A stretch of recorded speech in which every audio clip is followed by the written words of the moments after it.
Avant de plonger dans cette histoire incroyable, pensez à vous abonner à la chaîne et à activer la cloche. Ici, chaque récit a quelque chose à dire, et vous ne voudrez pas en manquer un seul. La cloche de l'école retentit, signalant le début du cours de sciences.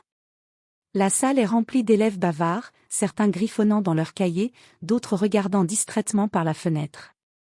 Au centre, derrière son bureau couvert de livres et de papiers, se tient le professeur Morel, connu pour son humour sarcastique et sa tendance à se moquer des élèves qu'il juge trop ambitieux ou rêveurs. Aujourd'hui, le professeur interroge sa classe sur les programmes spatiaux. Les réponses fusent, certaines correctes, d'autres fantaisistes. Quand c'est au tour d'Amélie, une jeune fille timide au regard déterminé, de parler, elle se lève avec hésitation. « Monsieur, ma mère travaille à la NASA », dit-elle d'une voix claire mais légèrement tremblante. Un silence parcourt la classe, rapidement remplacé par le rire moqueur du professeur. « Ah ah !» s'exclame-t-il. « Amélie, sérieusement ? Ta mère travaille à la NASA ?»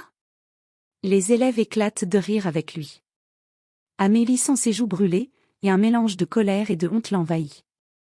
Elle baisse les yeux sur son cahier, incapable de répondre aux moqueries. Le professeur, toujours amusé, continue de plaisanter. « Eh bien, si c'est vrai, elle doit envoyer des fusées tous les matins en même temps que toi à l'école. » Le rire redouble dans la salle. Amélie serre les poings, mais reste silencieuse. Soudain, la porte s'ouvre avec fracas. Tous les rires s'éteignent instantanément. Une femme entre dans la salle, élégante, confiante, portant un badge officiel et un manteau sobre mais sophistiqué. Ses pas résonnent dans la classe, et le silence devient presque oppressant. « Bonjour à tous », dit-elle d'une voix claire et autoritaire. « Je suis le docteur Sophie Dubois, et je suis ici pour parler du programme spatial auquel Amélie contribue par le biais de projets scientifiques avec ma direction. » Le professeur reste bouche bée, incapable de prononcer le moindre mot. Ses yeux passent de la mère à Amélie, réalisant enfin qu'il venait de se moquer d'une vérité qu'il n'avait pas cru possible. La classe entière regarde, bouche ouverte, abasourdie par la scène inattendue. Amélie relève la tête, un sourire fier sur ses lèvres. Sa mère ajoute, avec un petit sourire. « Il semblerait que certains rient trop vite sans connaître la vérité. » Le professeur, honteux et impressionné, baisse les yeux sur son bureau. Pour la première fois de sa carrière, il se sent complètement pris au dépourvu, et Amélie devient aux yeux de tous bien plus qu'une élève timide, un exemple de courage, de vérité et de réussite. Le lendemain matin, la salle de classe est plus silencieuse que d'habitude. Les élèves chuchotent entre eux, encore émerveillés par l'arrivée du docteur Sophie Dubois la veille. Amélie, assise à sa place, reçoit quelques regards admiratifs et des petits sourires de soutien de ses camarades. Le professeur Morel entre dans la salle, visiblement troublé. Son habituelle arrogance est remplacée par une nervosité palpable.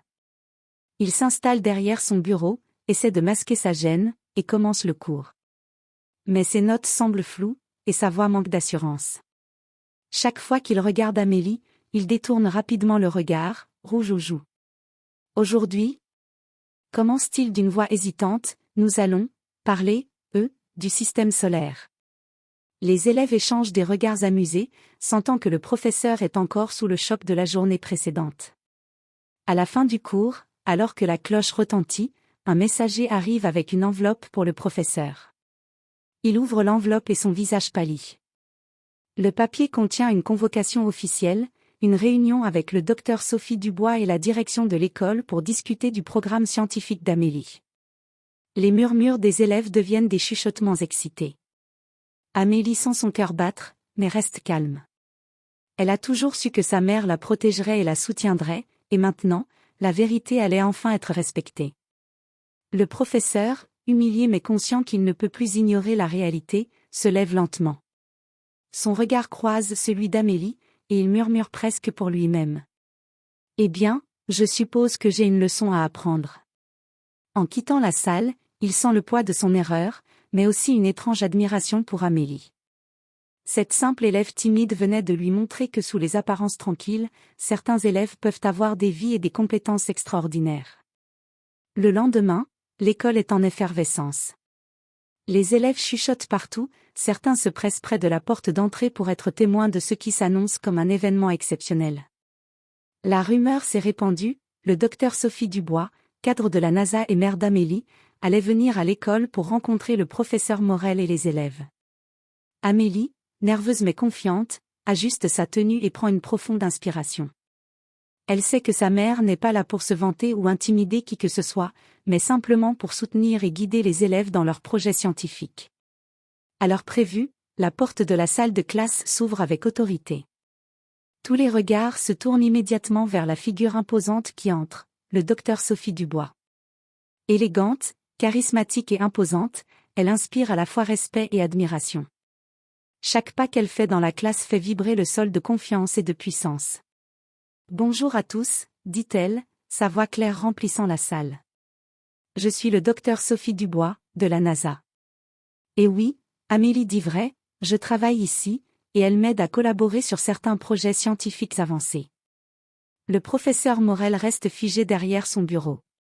Ses yeux s'écarquillent, sa bouche reste ouverte un moment, incapable de prononcer un mot. Les élèves, eux, retiennent leur souffle, captivés par la présence de cette femme remarquable. Certains murmurent, c'est incroyable, la mère d'Amélie est vraiment à la NASA.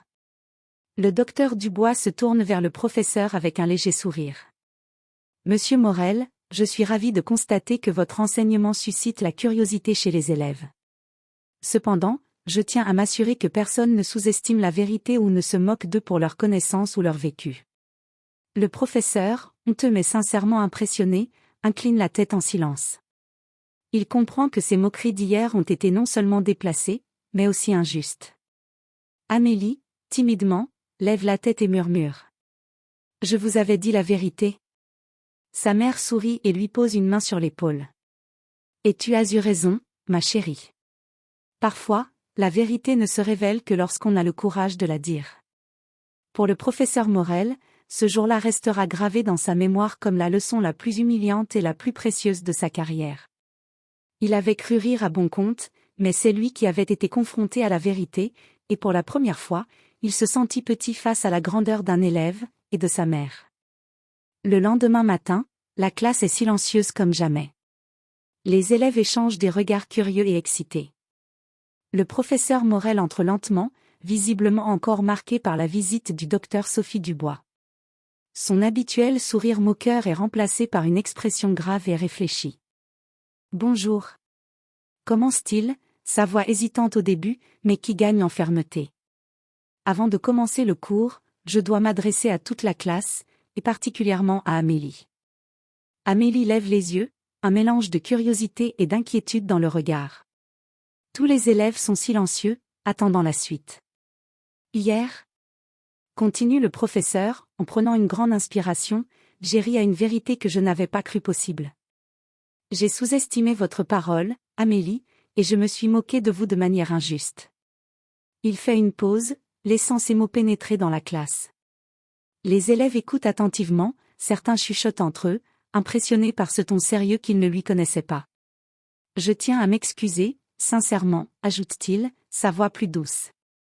La vérité est souvent plus grande que nos préjugés et nos jugements hâtifs.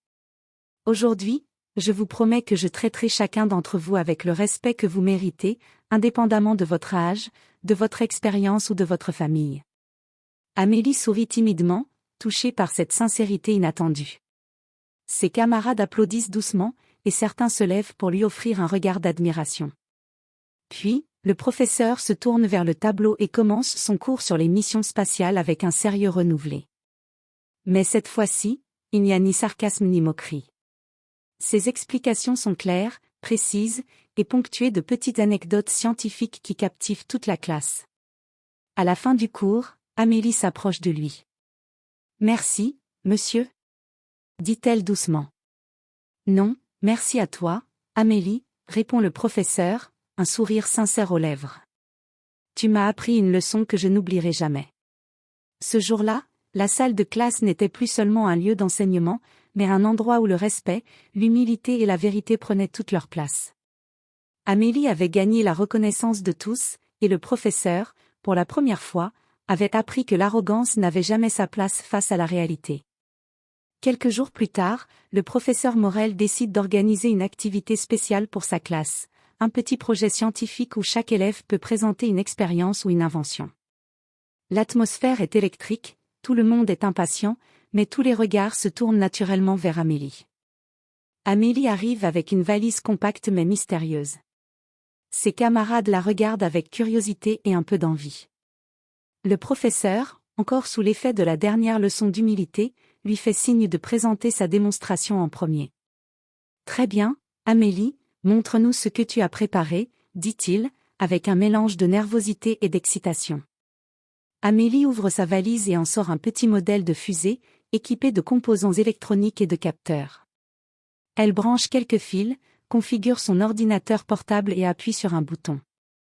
Soudain, une mini-fusée s'élève doucement depuis sa maquette, effectuant des manœuvres précises dans l'air, comme si elle était guidée par un système intelligent. Les capteurs affichent des données en temps réel sur l'écran, vitesse, altitude, trajectoire, tout est parfaitement coordonné. Les élèves retiennent leur souffle. Le professeur Morel reste bouche bée, incapable de cacher son étonnement. Même les élèves les plus sceptiques sont impressionnés. Certains commencent à applaudir timidement, puis rapidement, l'ensemble de la classe éclate en acclamations. Amélie sourit et explique calmement. Ce projet est inspiré d'un des programmes de ma mère à la NASA. J'ai utilisé ses conseils et ses méthodes pour créer cette mini-fusée autonome. Cela montre que, même avec de petites ressources, on peut apprendre à maîtriser de grandes technologies. Le professeur, rouge mais admiratif, s'approche et dit. Amélie, je crois que je n'ai jamais vu quelque chose d'aussi impressionnant dans ma carrière. Tu es un exemple vivant que le talent et la détermination n'ont rien à voir avec l'âge ou le statut social. La démonstration laisse toute la classe en état de choc et d'émerveillement. Amélie devient non seulement une élève respectée, mais aussi une source d'inspiration pour tous. Même le professeur, autrefois moqueur, réalise que parfois, il faut savoir écouter et apprendre des plus jeunes pour grandir soi-même. À la fin de la journée, Amélie et sa mère échangent un regard complice. La jeune fille sait maintenant que sa vérité et son courage ont ouvert une nouvelle porte, celle du respect, de la reconnaissance et de l'admiration pour ses compétences.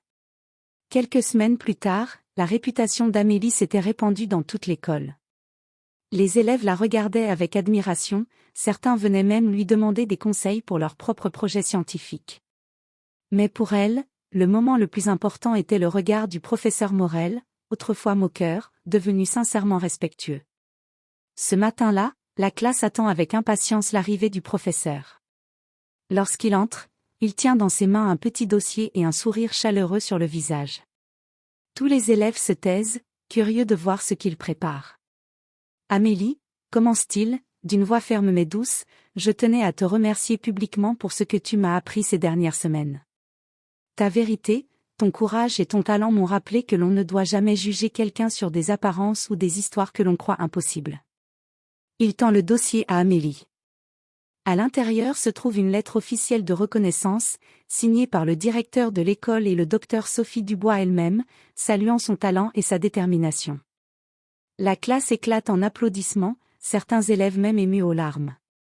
Amélie sourit timidement, sentant une chaleur réconfortante l'envahir.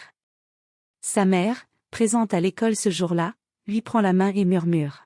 « Je suis fière de toi, ma fille. Tu as prouvé que la vérité et le courage sont plus puissants que n'importe quelle moquerie. » Le professeur Morel, toujours légèrement rouge de honte mais maintenant sincèrement admiratif, ajoute. « Et je crois que j'ai moi aussi appris une leçon importante, écouter, respecter et encourager chaque élève, c'est ce qui fait d'un professeur un vrai guide. » Ce jour-là, la salle de classe n'était plus seulement un lieu d'enseignement. Elle était devenue un symbole de respect, de courage et de vérité. Amélie, avec la fierté de sa mère à ses côtés, savait qu'elle venait de franchir une étape décisive dans sa vie, celle où le talent et la détermination sont enfin reconnus et célébrés. Et tandis que la cloche sonnait la fin de la journée, Amélie regarda ses camarades, ses yeux brillants de confiance. Elle était prête à conquérir le monde, un projet scientifique à la fois.